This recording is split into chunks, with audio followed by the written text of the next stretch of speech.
How do we launch things into space? You've probably seen beautiful photos of Earth and other planets in our solar system.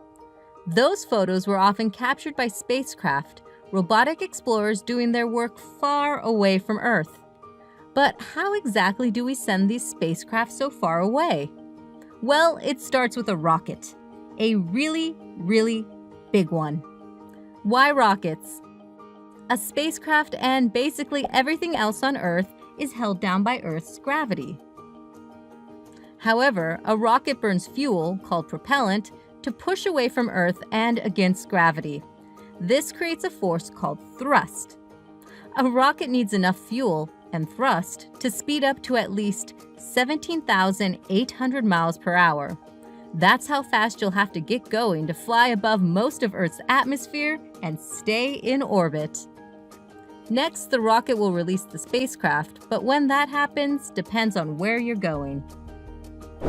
A spacecraft that orbits Earth is sometimes called a satellite.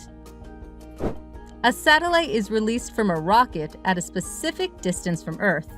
There, it keeps going around Earth in a circular path, an orbit.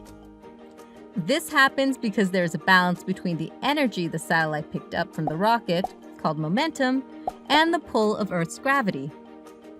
The balance of these two forces can keep a satellite in orbit for many years.